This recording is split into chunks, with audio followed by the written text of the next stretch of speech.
You've got to remember, this is an interdimensional cosmic war. Yeah. It is supernatural. It is spirit. They're playing for keeps, Satan and his realm. It's a blood sport to them. And we are nothing but pawns to them. We're nothing. We're expendable. And that's why Paul said, it is a battle in the darkest, deepest realms. And much of today's church thinks that that passage means I ate too many bowls of ice cream last night. And please pray for me. I'm in spiritual warfare. Has nothing to do with that. Has everything to do with what these two gentlemen just laid out. Yeah. We're talking about theopolitics. Credit my wife for coming up with that term. That's great. Because, again, it's the principalities and powers behind the scene. We're talking about the book Progressive Evil, the author, Lieutenant Colonel Robert McGinnis, and our conversation continues after this. This is Skywatch TV. I'm Derek Gilbert. Please take advantage of our web-exclusive programs. We have interviews and other programs we can't put out on our network television stations. You'll find all of those at skywatchtv.com. Our panel, Dr. Tom Horn, Pastor Carl Gallups, and the author of the book Progressive Evil, Lieutenant Colonel Robert McGinnis. Bob, as someone who lives in Washington, D.C., inside the Beltway, or works inside D.C., you live in Virginia, which has been taken over by the by the left, the wave of employees hired by the big government, by big government. We've seen our government consumed with this effort to remove the duly elected president. Ever since he came into office, that first day, the Washington Post was writing about people declaring now the impeachment proceedings are about to begin. The Russia hoax was at the heart of all of this, the idea that somehow Donald Trump colluded with the Russian government to throw the election. What does that say about what's going on behind the scenes, about the way progressives view their role inside government and the tools that they feel entitled to use? Well, they're in power. The politicians come and go. The bureaucracy and, of course, contractors. I'm a contractor. You have more contractors than you do actual civil servants, which is kind of a layer of the bureaucracy that is totally powerful. They dictate. The little lady walking the 17-mile corridor of the Pentagon is often far more powerful than the chairman of the Joint Chiefs, because she can, cause things to happen that even the chief can't cause to happen. Like I say, the politicians come and go. The appointees, the generals come and go. I've been there this time over 17 years, and I've seen a lot of generals come and go. But as long as you have the power of the pen, you can direct the entire institution to move. You write the policies, you write the letters, you make things happen. There are people that I talk to every day that are very much against this president. And though they don't have, in many cases, the implementation to stop him, I have seen others that do. And some of those that are highlighted, of course, are James Comey, Rod Rosenstein. Yeah. You have those in the NSC that were left behind for the Obama administration. Some of those that testified in the impeachment trials.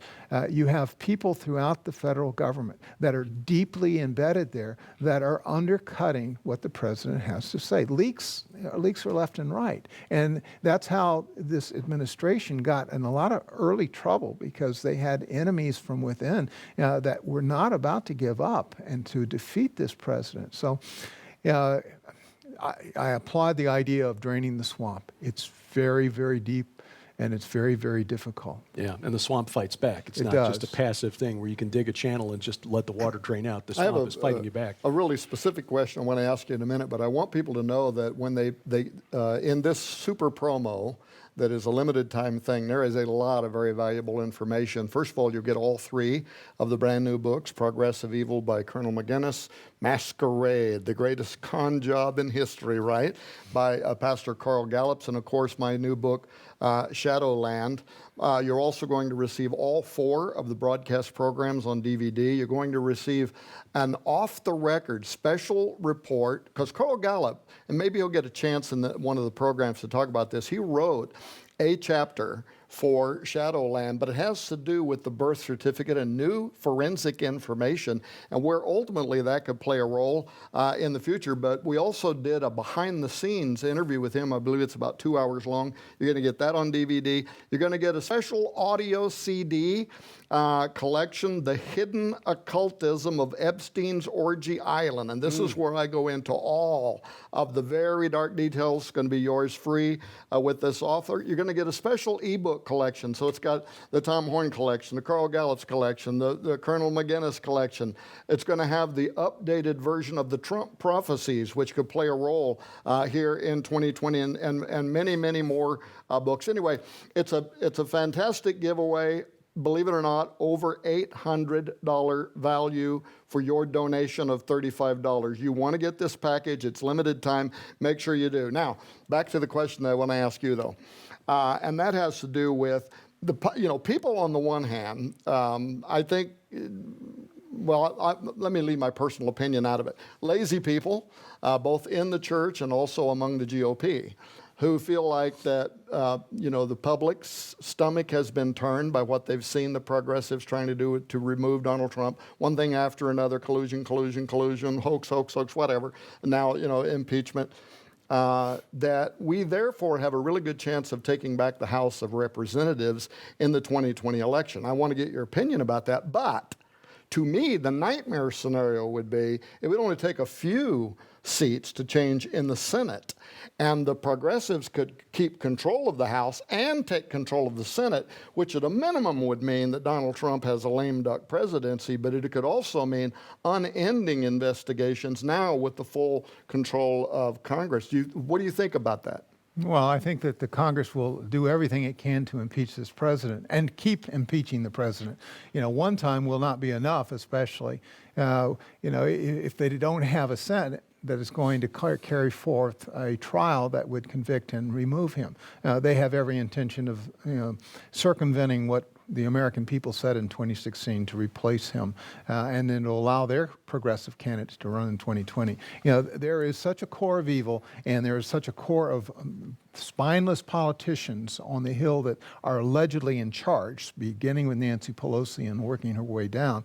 They're bowing to the leftists, the progressives, in a way that is rather frightening. And whether or not they're directly influenced or mind controlled or possessed, I don't know them personally. I've only met some of them, but there's a clear spiritual issue going on. Wasn't it your mother that worked in the White House? Wasn't this during the time when Hillary was doing, contacting her, who was the lady that ran those seances? Jean Dixon. Yeah, Jean Dixon. Well, Jean did it in the White House. It wasn't during Hillary Clinton's era. It was up to the time of Betsy Ford, and before that, that Jean was over there doing that sort of thing. But that element was there. Hillary comes it's still along. there. Hillary's contacting the dead. Oh. Hillary's most recent book, she talks about trying to use voodoo. So there is that occult presence that is there. Well, it's baked into the Washington scene, Tom. I was in an airport recently, and someone came up and had heard me before saying that Washington is a dark place. Washington is an evil place. I've seen it personally down, and because I've been there off and on for 50 years. And I saw it through my mother, and I saw it, and I don't talk about some of these details because they're painful and they're also dangerous. It wasn't that many years ago that a good friend of mine was almost killed at the Family Research Council, where I worked for a decade. People hate us. They really do, because we expose them for what they are. But unfortunately, as Carl has pointed out, the church is asleep. We don't recognize this spiritual domain, what's happening all about us and how dangerous it is. And we ought to call out this evil, but we often don't. Yeah, we go back to the line from the short story by Baudelaire, which was made famous in the movie The Usual Suspects. The greatest trick the devil ever pulled was convincing the world he didn't exist. He is real. The Apostle Paul knew it. That's why he wrote, "We wrestle not against flesh and blood. Our opponents are not human. They're behind the geopolitics of this world." That's why we call it theopolitics. Progressive Evil is the book. Lieutenant Colonel Robert McGinnis is the author. And we thank you for watching. as we keep watch. I'm Derek Gilbert, and this is Skywatch TV.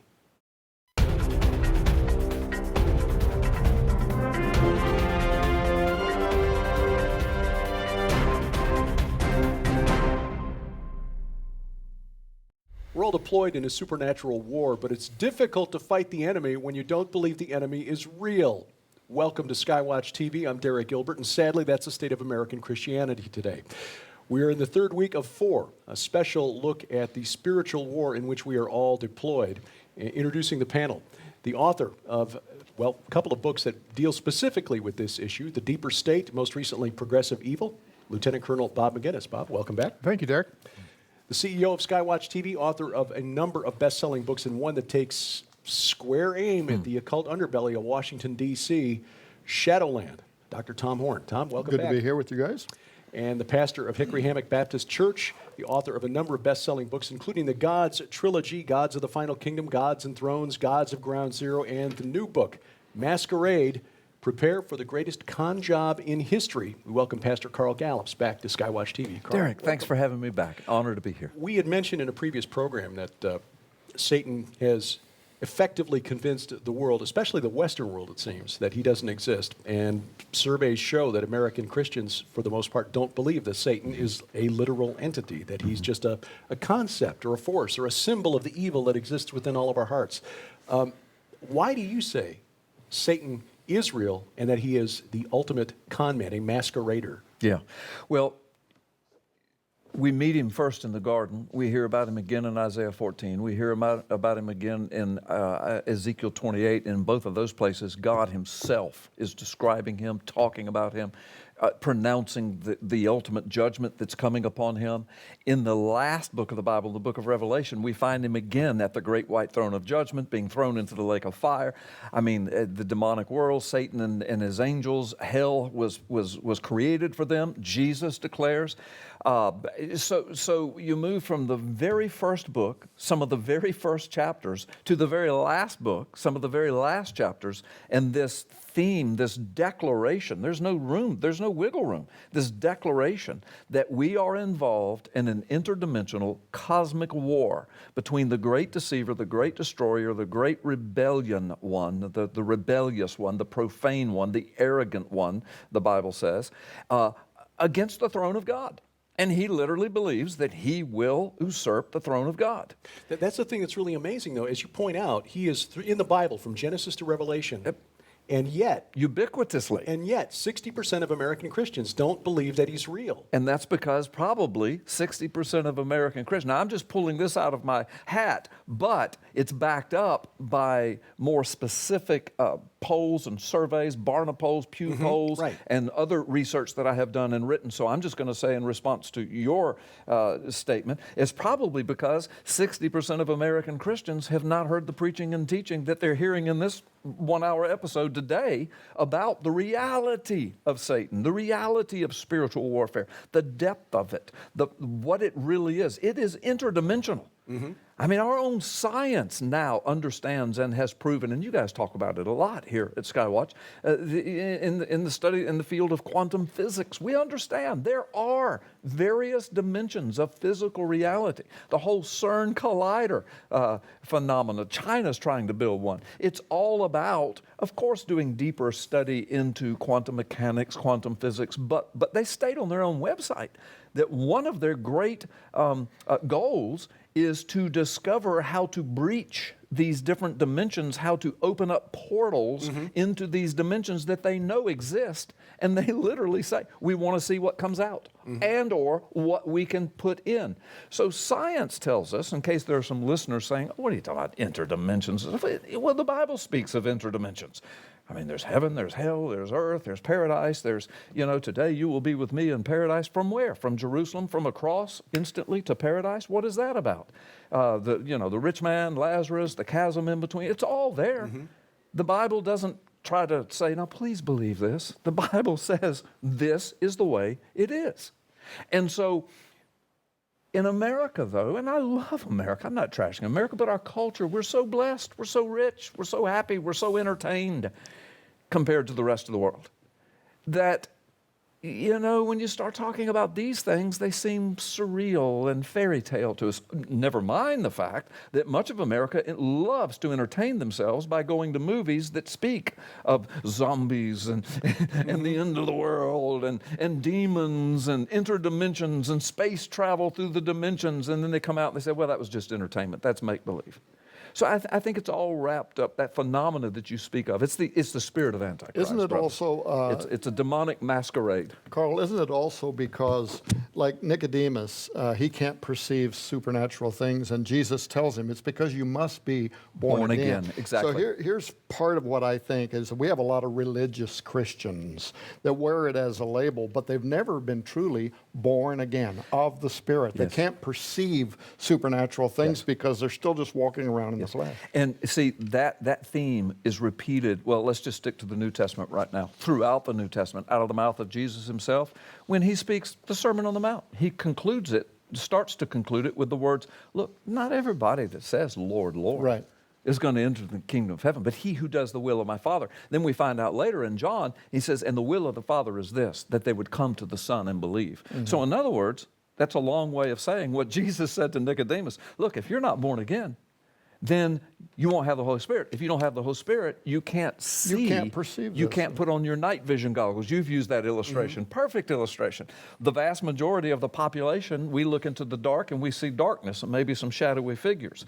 A military person or a techno person puts on goggles, and they can see right through the darkness. Well, the Word of God speaks of believers as having the Holy Spirit leading us into all truth, helping us to have what? Eyes to see. Yeah, and so even right. deeper and darker in your book Masquerade, as you were writing this book, and I have the privilege, you know, as the publisher to be able to read this ahead of everybody else. The other part of this I'm saying is that, you know, as a culture, as a society, we are moving towards a prophetic end time, which which necessarily requires necessitates. Yes. It took me a minute to get it to him. Specific things, which also involves a chasm between believer versus believer. I mean, this amazing statement in the New Testament: "The day is coming when those who kill you will think they are doing God service." Yes. What an amazing time to think that you would actually define being called into the ministry by your willingness to murder other people who consider themselves to be Christians. And yet, we see that happening. We see it happening in Congress. We saw reflections of it in the impeachment hearing. Yes. But we're moving toward this Antichrist period of time when the numbers of people that are beheaded for their testimony, are piling up beneath the altars of heaven. Right. And what I do in the book Masquerade, in relationship to what you guys are talking about, what I just said, is that, listen, most of your viewers are really up on this because they watch you guys all the time and they get it and they understand. So what I did with Masquerade is to take these truths that we all pretty much know, go to the scripture, say, what does the Bible really say about these things that we are now living in and the first generation the planet has ever seen, to see these things happening on a global scale? What does it really say? When I go through the scriptures then, and I do the word studies, and the Hebrew if it's Old Testament, Greek in the New Testament, then I go to the classical commentators, those that wrote 100 years ago, 200 years ago, all the way back to the early church. Then I come into the modern scholars, and I put together, it's so many scholars have been screaming these truths. Wake up, church. Don't you see what this is about? It is interdimensional. It is a masquerade. It is demonic. It is a cosmic mind game that if it wants to manifest itself in UFO invasions or demonic apparitions or whatever, Satan will do that. And we're being set up right now all over the globe, all over the news, all of these things. In our entertainment industry, news media reporting, well, there's this, there's that, well, there's UFOs, well, there's going to be an invasion. Remember during the presidential election in 2016, Hillary Clinton and John Podesta were saying publicly, if you elect us, we'll open up all the files of the UFO. Podesta said, Yeah. I'm sorry.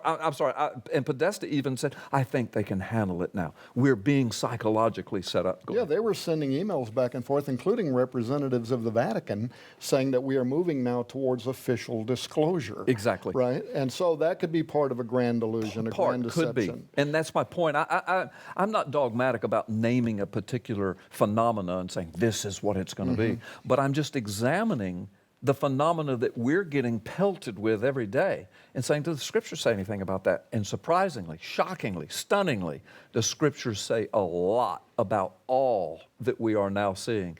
And so what I'm trying to do is to pull the mask off of this charade, to pull the mask off of Satan's masquerade. And you know, the Bible says even Satan himself masquerades as an angel of light. Yeah. I examine what that means. Does it mean he comes in human flesh? Does it mean he pretends he's an angel? What does it mean? I examine that and I bring the truth of it to light. So I'm just trying to take these things that most of God's people see and understand and acquiesce to, but they don't really know how to verbalize it. They don't know what the Bible says and how to express that. So I'm trying to give them a handbook, and it's written almost like a novel so that they can really enjoy it and get it along the way. So how do Christians deal with, the legion of demons that was inside of those men in Decapolis on the other side of the Galilee? How do they deal with the chasing out of the demons from certain people that Jesus did? Listen. Or how do they deal with people just disappearing, Elijah, or Christ appearing in the midst of them? There was interestingly have you read my manuscript? There was a recent article about a Air Force general, just retired, and he said, and he let it slip that we're working with what Star Trek talks about, and that is transforming people from one place to another. Sure. And that causes cognitive dissonance to people. Yes. How can that be? Designed to cause cognitive dissonance so that the powers behind the thrones, the gods behind the thrones, can pull it off. But why? It's a masquerade. Well, another one of our commanding officers, just like 2 weeks ago now, said that we cannot release all of the deep files that we have on the UFO phenomenon because it would create a national security issue overnight. So what in the world is he talking about? Just recently, yeah, that's what you're, Well, this is something that Josh Peck and I dealt So he's giving me a look, see? Yeah. So he works at the Pentagon. He's in the belly of the beast, and he's over here looking at all of us like, things we probably if you only knew what I knew. Well, the Pentagon and the intelligence community is very compartmentalized. Yes. And so, you don't just because you have a clearance doesn't mean you have the right to know. Yes. Sure. So there's a lot of stuff out there. Yes. But sadly, there are a lot of things that we Christians should know, especially about the enemy that we face. We would not have you ignorant of the enemy's designs. The book is Masquerade. Pastor Carl Gallups is the author. What don't we know that we should know about Satan? We'll pull back the mask when Skywatch TV continues after this. Welcome back to Skywatch TV. I'm Derek Gilbert. Our web-exclusive programs give you additional interviews that we can't put on our network broadcasts, as well as weekly programs, daily news updates. You'll find all of those at our website, which is skywatchtv.com. You'll also find it on our free mobile app, and we've got instructions on how to get that, to download it for your device at skywatchtv.com. Dr. Tom Horn, Lieutenant Colonel Bob McGinnis join me with Pastor Carl Gallups, who's the author of the new book, Masquerade, Prepare for the Greatest Con Job in History, specifically Satan, the Great Deceiver.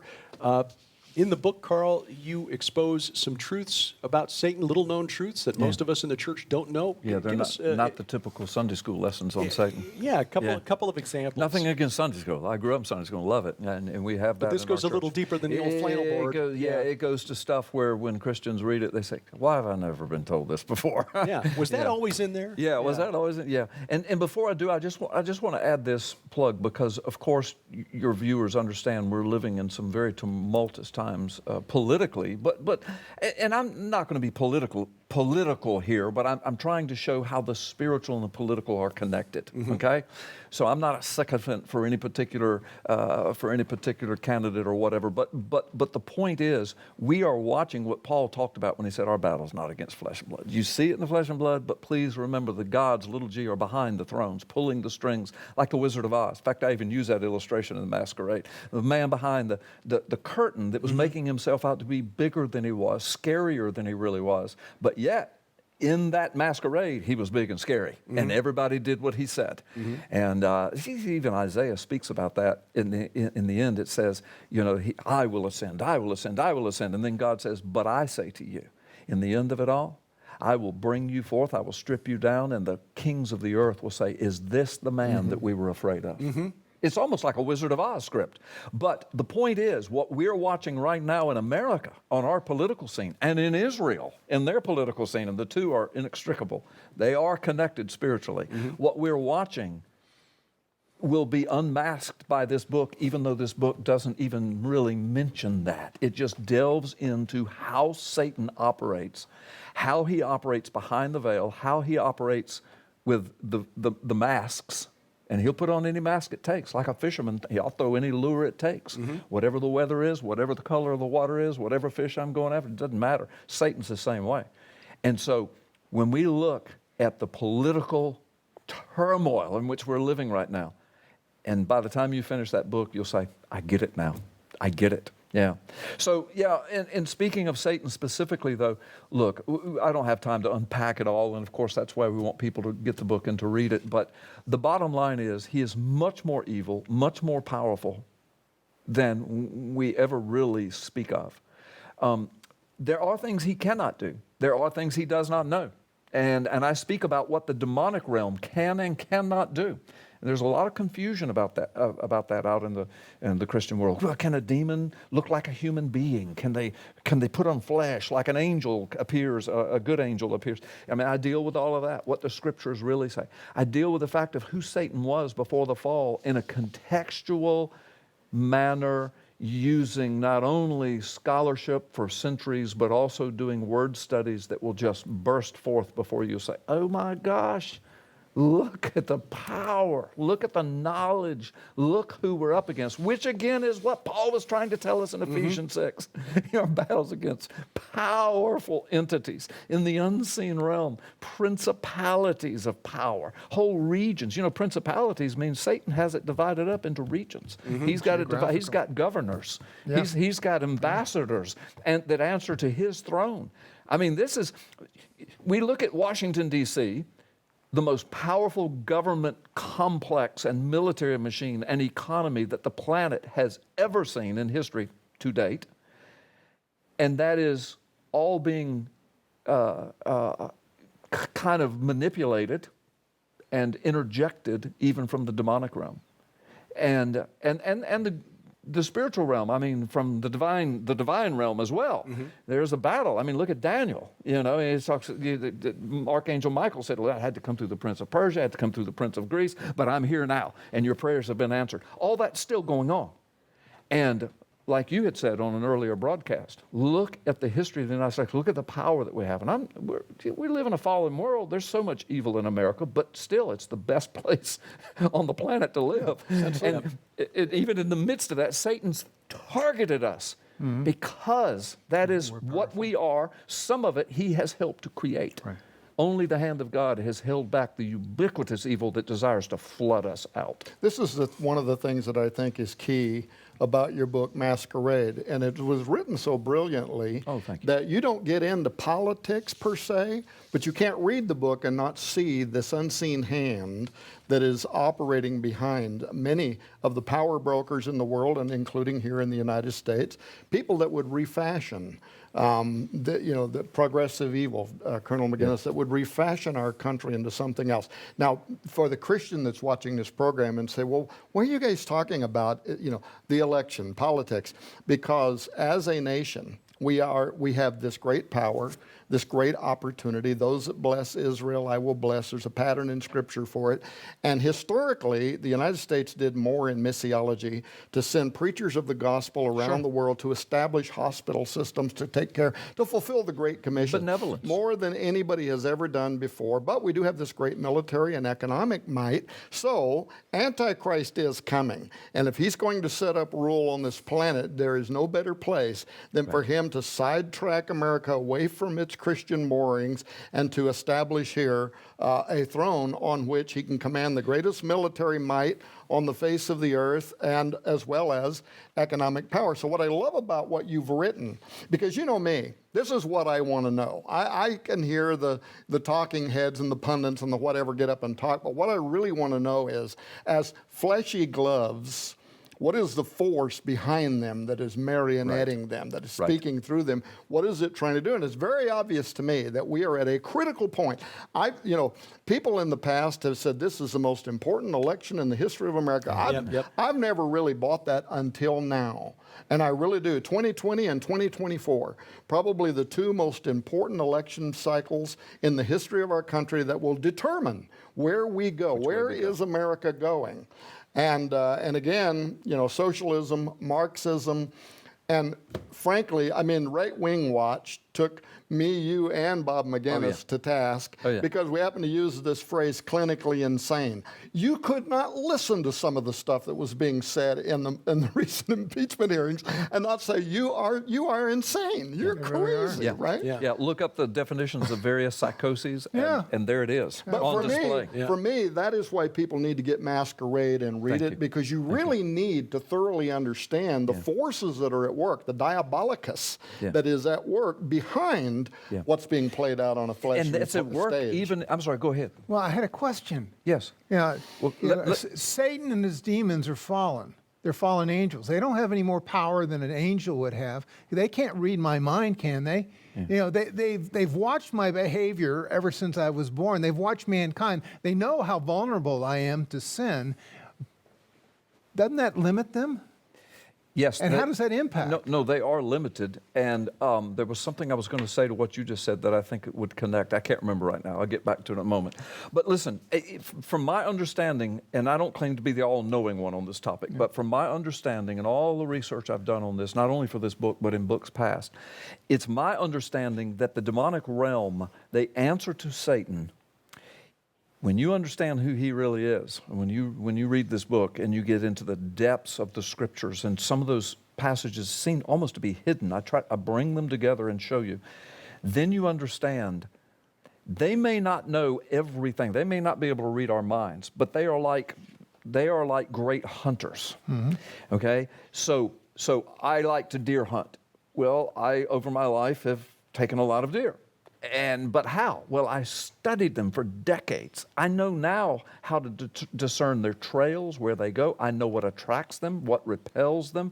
I do everything I can to not repel them. I do everything I can to attract them. I put myself up above them in a tree where they never look up, and I get on their trail, and there's a nice big pile of corn where it's legal. Everywhere I hunt, that's legal. A big pile of corn in the middle of the woods. The deer ought to know when it comes to it, a pile of corn in the middle of the woods. Oh, this is wonderful. No, it's your death nail. But keep coming, please. Yeah. That's an illustration, childlike obviously, but an illustration of how I believe the demonic world operates. They know so much. They've been here, according to Job, before God even breathed into Adam's nostrils, apparently.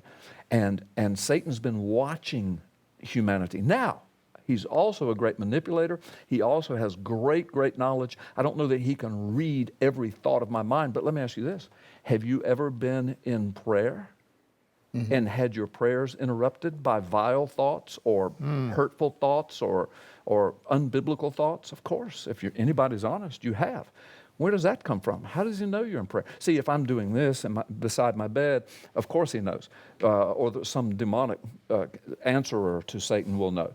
But how, when I'm driving down the road, not closing my eyes, not folding my hand, and I'm just driving down the road, but yet I'm thinking on the things of God, and the next thing you know, bam, there it is. So what's the antidote? Yeah. What do you recommend as the antidote in that situation? You're a believer, you're Spirit-filled, and yet that very same thing happens. Paul gives us the antidote. anecdote. 2 Corinthians, he says, look, he says, we wage this war with weapons that are not of this earth. We wage spiritual war. And then he says, and we take every vain thought captive that sets itself up against God. We take it captive in the inferences under the name of Jesus Christ. Here's how I do it.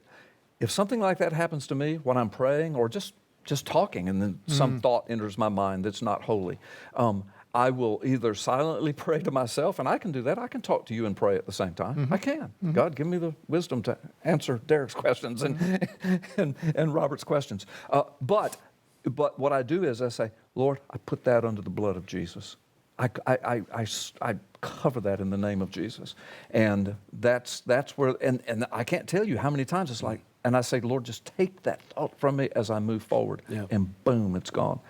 Sadly, we've run out of time. Those are great questions, though, because those are practical answers, but you'll get that in Masquerade as the mask of the liar, the father of lies, is removed. Masquerade by Carl Gallups.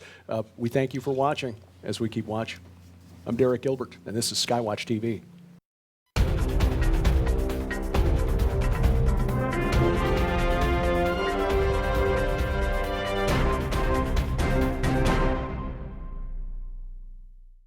I've been hearing since 1992 that every presidential election is the most important election in the history of these United States. But now in 2020, I think that we've actually hit that point. Welcome to Skywatch TV. I'm Derek Gilbert. To explain what we mean as we bring you the panel for the fourth week of a series on the theopolitics behind the geopolitics that consume us as Americans. Going from left to right on the panel here, the author most recently of the book Progressive Evil, Pentagon Insider, Lieutenant Colonel Bob McGinnis. Bob, welcome back. Thank you, Derek. Longtime pastor of Hickory Hammock Baptist Church, author of a number of best-selling books, and his brand new book, Masquerade, Prepare for the Greatest Con Job in History. Did I get that right? Yes, Greatest Con Job in History, Pastor Carl Gallups. Thanks, Derek. Welcome back. It's good to be back. And the CEO of Skywatch TV, and in his own right, best-selling author, his brand new book, a hard-hitting look at the spirits behind the swamp critters. Shadowland, Dr. Tom Horn. Tom, good welcome to be back.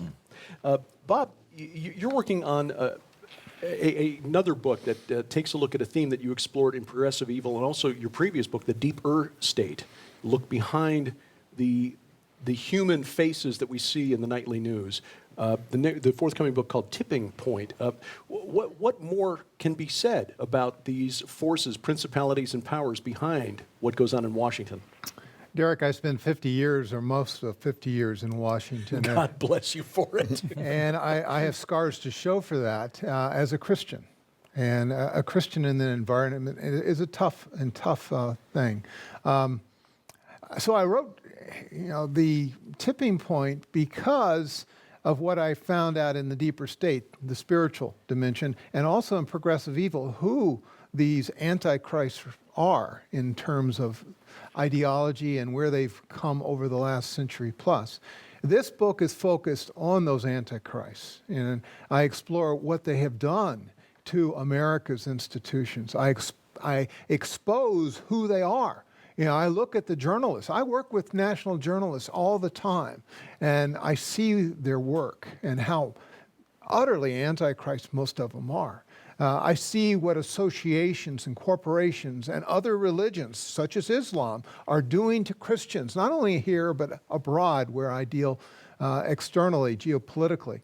And then, of course, I also see clearly the whole manifestation as to what we ought to be doing until Christ's return. And that's tough.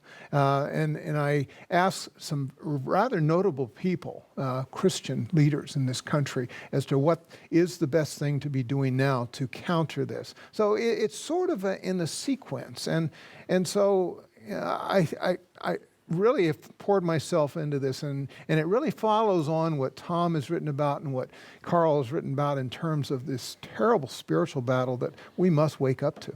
Recognizing that we can't vote Jesus into anyone's hearts, right. We can't vote Jesus into the White House, right. Then how do we balance our calling to make disciples of all nations with our responsibilities as American citizens? Well, I address the issue of Christian nationalism in there. And, I think Christian nationalism has risen and fallen. You can go back to Jonathan Edwards, and I think that was the first time, in 1735 in which he called for revival. But when you revive the Christians in that community, they also do good things. They put in good government. They put in good values. And we've seen that, at the Great Awakening in this country. We've seen it at other times through history. And so I see elements of that rising again in America, and I want to encourage that. We are first Christians, but secondly, God has given us this nation where we've been able to see great things happening. We don't need to put that in the rearview mirror. What we need to do is encourage that. And so we have a spiritual obligation first, but secondly, we have an obligation, I think, to bring this nation back together. I believe we can do that until Christ's return, but if we fail to, then that may be why we're not in the tipping prophetic. Point. Yeah, the tipping point is the reason. Carl, you've attracted quite a bit of attention around the world for a dream that you shared that has gone viral on the internet that speaks to some degree about where we are headed. Mm-hmm. What was it about that dream that was so significant? Why did it resonate so much? Yeah, yes, that's in this book. Gosh, I know I've got a minute or two to unpack this. It really takes an hour, literally. But because when somebody says, "I've had a dream, I've had a vision," people say, "Oh, okay." But when you read this, as people heard me preach it, and I was very hesitant to preach it, but when you understand, when you see that everything I say was witnessed, it was connections came together that were supernatural, that were humanly impossible, and then when it came out, that's what people said, "Oh my gosh, this is amazing." Then thousands and thousands of people, without exaggerating, thousands and thousands of emails and postings have come flying into our office. We've got several offices, my home office, administrators that work there with me, assistants, my church office, assistants that work with me there, coming in saying, "I've had the same dream." I've had from all over the world. Or some have been honest enough to say, "I haven't had the very same dream, but the same message." And it's absolutely has come in like a flood. And it's very encouraging to born-again believers. So that's in the book. But the bottom line is I had what I thought was a dream, but then it's like Paul, I don't know if I was in the body or out of the body, but it's like I was there. And to this day, I can recall every smell, every sight, every sound of it. And I'm not saying I was caught up in my body somewhere. I'm just saying something happened to me that was out of the ordinary of a regular dream. I believe the Lord took me right to the time of His return. I saw a lot of events that were happening, and then I woke up. I tried to recreate it because it was so powerful, but I couldn't, and I've never been able to since. But I kept that so secretive for years because I was afraid to share. I didn't even share it with my wife. I thought she'd think I was crazy. One day I finally did. She looked at me in shock. She says, "You need to talk to your grandson." I said, "Why?" She said, "I'm just telling you. You need to talk to your grandson. He's coming over." So he came over. When he was a little boy, he had a dream that he shared only with his grandmother, my wife. And she was sworn to secrecy because he too was embarrassed, intimidated by it. He didn't know. So he sits down and I say, "Hey, tell me about this dream that you had." And he has a certain name for it, I think the rapture dream or something like that. And he looked at me and he looked at his grandmother like, "Did you tell?" And she said, "It's okay." She says, "You're going to see why I want your grandfather, your papa, to hear this." He starts telling it. He describes exactly the dream that I had. Exactly. Every detail, which is why my wife said, "Do you see now?" So when we heard this as a family, I said, "Can I share it with your mother and father?" "Oh, of course." And they're big believers. His father's an associate pastor of a big church. And so we got the family together. We told them this. They were just all blown away by it. And I felt then like, I wish I could share this, but it's such a family thing. People think we made this up. So I went on for years. Later, I was in a prophecy conference in Minneapolis, Minnesota, standing in the foyer of this big conference center, hundreds and hundreds and hundreds of people milling around, coming to the tables. You guys have all been there, these kinds of things. And this young woman comes up weeping. There's a long story to it, but I'm going to get to the chase. She comes up. She confronts me by my table. My son, the father of my grandson, is standing there. He's accompanying me to this. He's helping sign autographs and, helping people get my books and stuff. She's over here. She says, "While you were preaching, God told me I needed to tell you this because only you could answer it, but only you could tell me. And I'm thinking, I'm not all that. Why would God say that to you?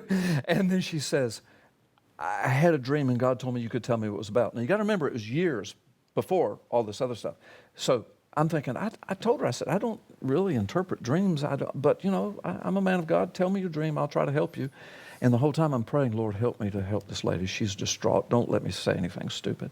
She starts with the very same words that I started with, and my grandson started with in telling our dreams to my wife and to his family. My son hears her saying that. He grabs my arm and says, Dad, it's the same thing. I couldn't even speak. I just looked at her and said, keep going. She says, what? I said, just keep going. She goes through the whole thing to the letter, the same thing. And then I said, believe it or not, I can tell you exactly what that's about. And she starts weeping. God did tell me to talk to you. I said, I guess so. I told her about me, my grandson. She's just weeping uncontrollably now. Changed her life. Then I asked her, and she was Hispanic. And I asked her, I said, can I ask you, I said, you're Hispanic. Where do you come from? And that interested me because I speak Spanish conversationally, and we do a lot of missions in Hispanic nations. And she says, I'm from Peru. Well, we've got a ministry 17 years in Peru. I said, where? She says, Comas, Lima. I said, we have a school there. She says, a Christian school? She says, yeah. Is it? And she names it. I said, yeah. How do you know? She said, I live down the street from it. I know. I mean, all of these things. It's just unbelievable. What was the dream?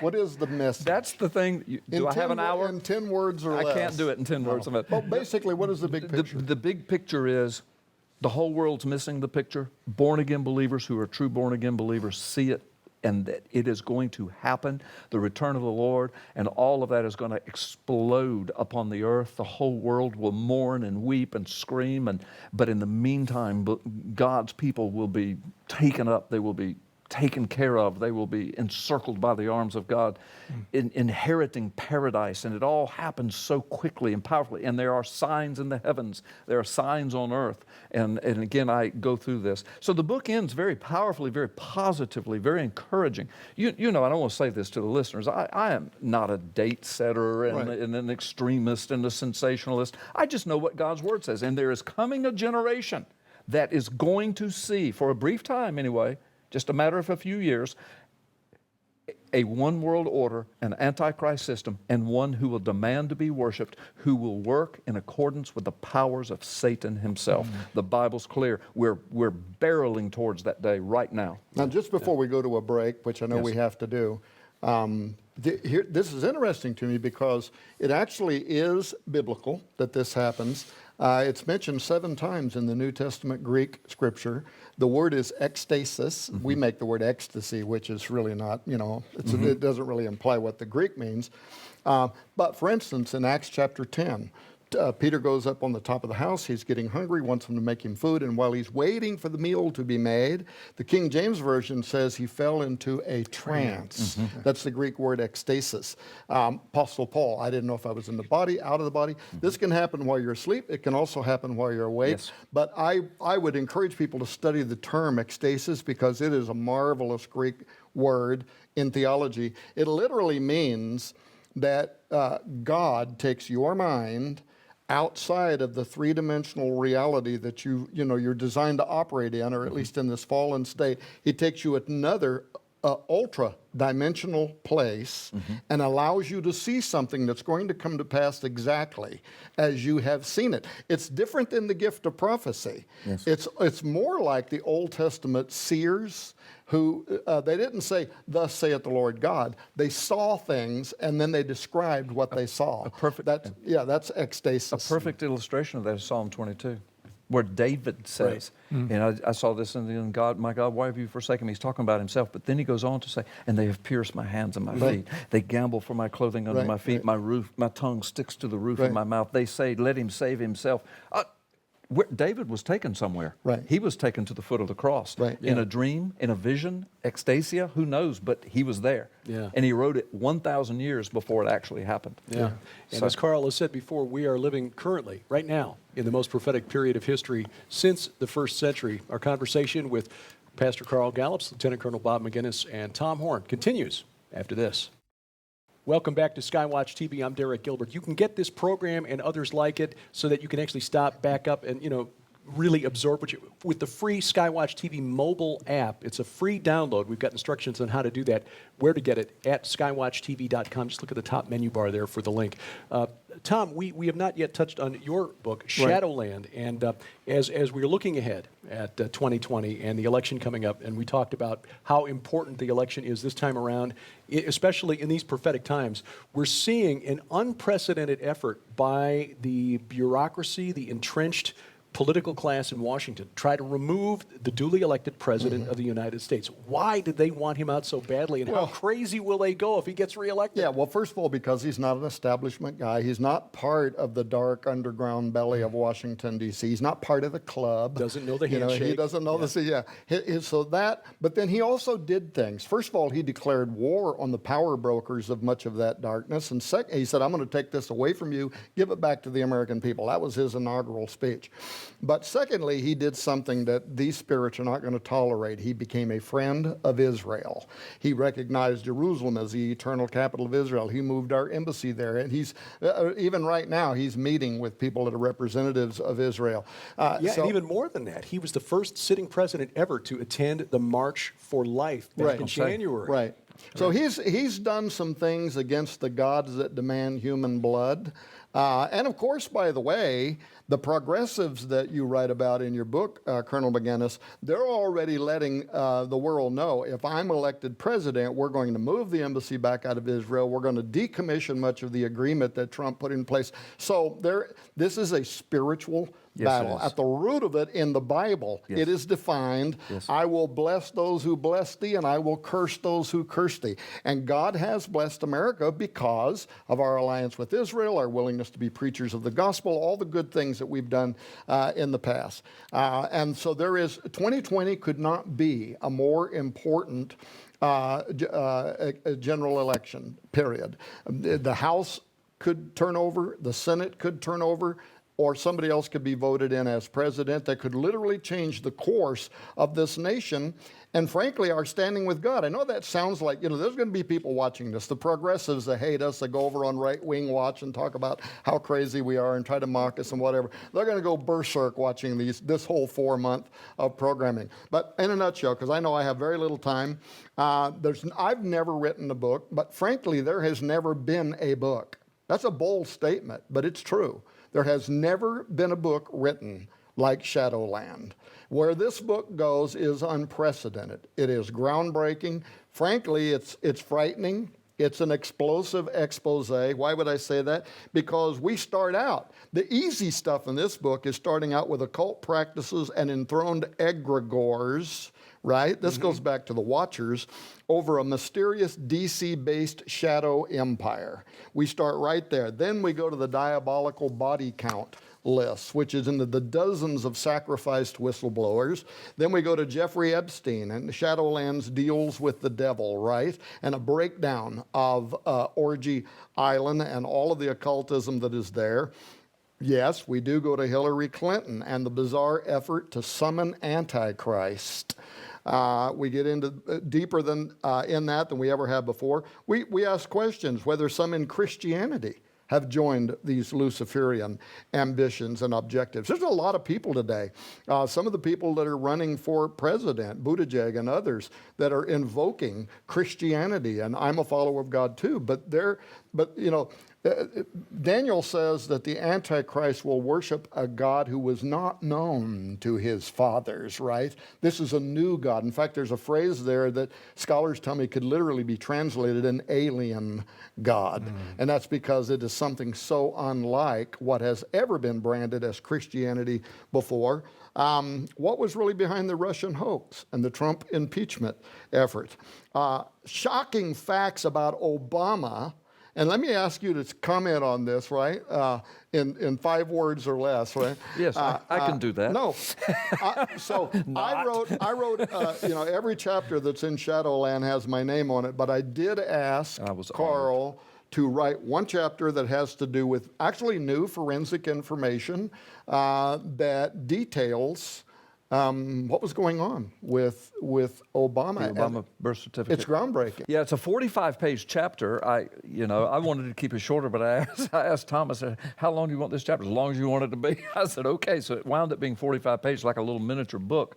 But it goes from 2007, when all of this started hitting kind of the airwaves of the possibility of something fake about this, all the way through to current time, where we are now. Now, we don't know where it's going to go here, 2020 and beyond, but I have some ideas.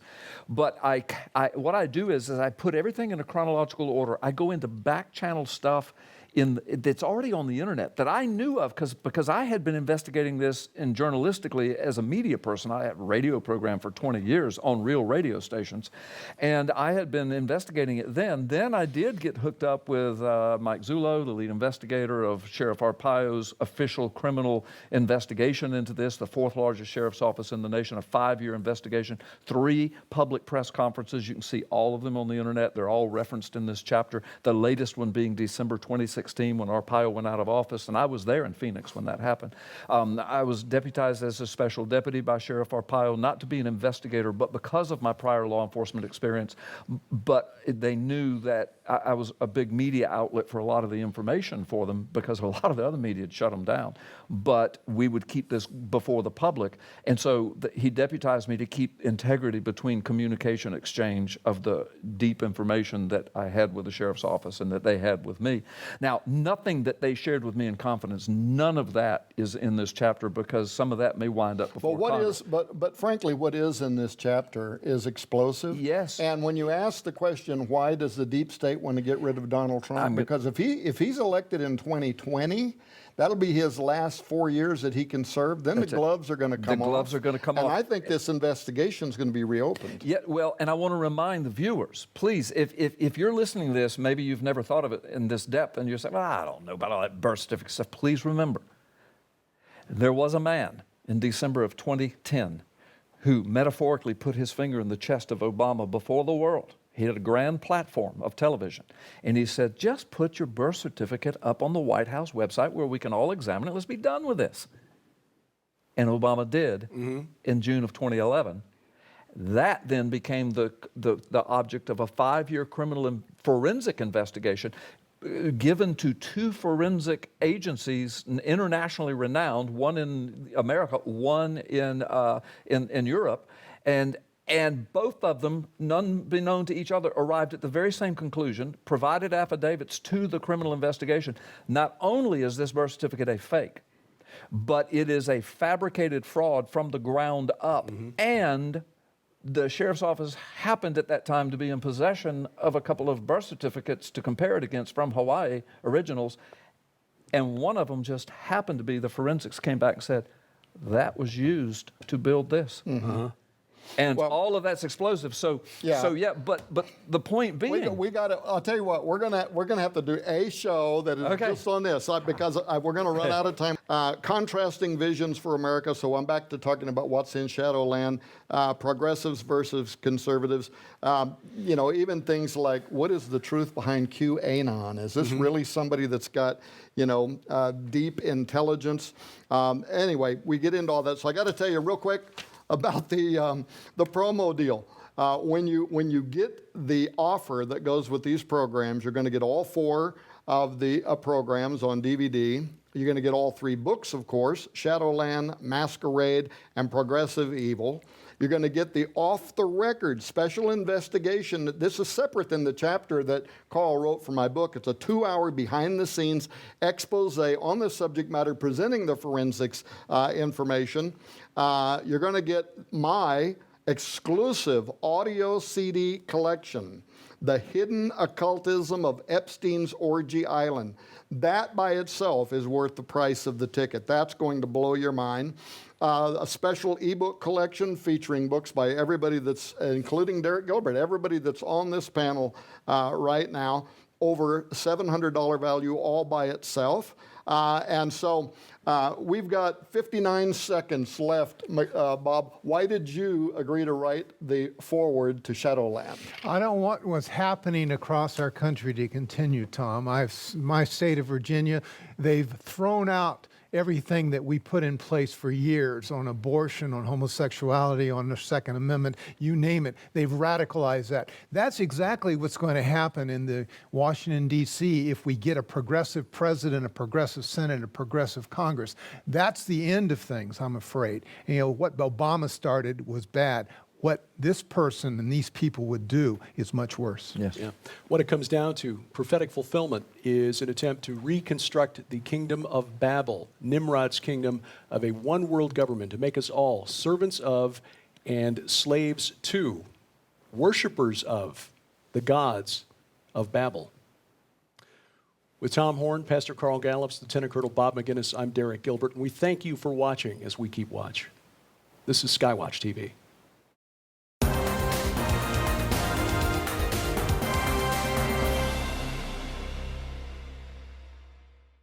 This is Off the Record from Skywatch TV. I'm Derek Gilbert. We are discussing a subject that was in the public eye some years ago, has kind of fallen out of the public consciousness, but may well be very relevant once again. In fact, it should be relevant to each and every American. Joining me on the panel as we discuss this issue today is Skywatch TV CEO Tom Horn. Tom? Good to be here. And a gentleman has been connected with an investigation that we'll be discussing and unpacking over the next hour or so. Gentleman who's a longtime pastor, but more relevant to our discussion, formerly a career in law enforcement and deputized personally by Sheriff Joe Arpaio of Arizona. We welcome Pastor Carl Gallups to Skywatch TV. It's Carl? good to be with you. This is something that I paid some attention to at the time when it was in the news, probably 8 years ago, 7, 8 years ago, because it really annoyed me that it appeared that I had to provide more documentation of my place of birth to get a driver's license from the state of Indiana than a gentleman who wound up sitting in the Oval Office of the United States, the President of the United States for 8 years. And commanding the U.S. Armed Forces. Commanding the United States Armed Forces. We're talking, of course, about the birth certificate of Barack Obama. Yeah. Now, we're not addressing the issue of any other issue than just the birth certificate that he provided to the American people to document his identifying document. Right. Yeah. I mean, I had to go back to the city of Chicago, the county of Cook in Illinois to get, because mine was lost. I had a copy, and the state of Indiana wouldn't accept it for a driver's license. And that really kind of irritated me. But I'm glad that they did, because, hey, if you want to drive in the United States, you should be a citizen. But how much more so, then, should somebody be required to prove citizenship to be the President of the United States? Yeah. Yeah. How did you get involved with this? How all did this play? Yeah. Well, and actually, if you would, Carl, maybe back up even further, Sure. How you got involved, but explain to people, when we talk about the birth certificate, Obama, Why are what's there the questions? issue? Who cares? Something there are people out there that may not even know what we're talking about here. Well, yeah. The whole thing begins, I suppose, with the Constitution, with the requirements for eligibility to be president. One of those requirements is that you be a natural-born citizen, and there has been debate over exactly what does that mean. Well, when you read the founding documents, the commentary of the founders, we understand that what they meant was, and it was what was germane to their situation then, was they had just broken from another government, an empire, and they didn't want their newly formed government infiltrated or corrupted. There are some countries of the world today who can have people as president or whatever their title is who aren't even born there, who aren't even from there. They just immigrate there and somehow run for politics and become president. I mean, that's happened in Peru. Well, I do a lot of missions in Peru. Been in Peru when those elections were going on. I would talk to the Peruvian people. So this guy he's Japanese, but he was born here. Oh, no, he's from Japan. Well, what's he doing running for president? Well, because you can. So our founding fathers, understanding that they had just broken from the largest superpower of the world at the time, didn't want to take a chance that kind of thing could happen and that our constitutional republic, something the world had never seen, would collapse within a decade. So they set up these parameters, and I know they're debatable and debated, but the bottom line is they wanted to protect that office, the commander-in-chief. And so it had to be, at the very least, somebody that was born on our soil. Now, they did exempt themselves and for several years because almost all of the populace then was they were from Europe. Right. But they said after a certain amount of time, and this is in the Constitution, then you have to be natural born. born on this soil, to parents, who are either born on this soil or who hold American citizenship and are loyal to this nation. I mean, that was their thinking. And they write about this in other documents outside of the Constitution. So this is why this was important, because, and I'll go back and tell the whole story, but I'm just giving the synopsis up front, because when Barack Obama went in, some people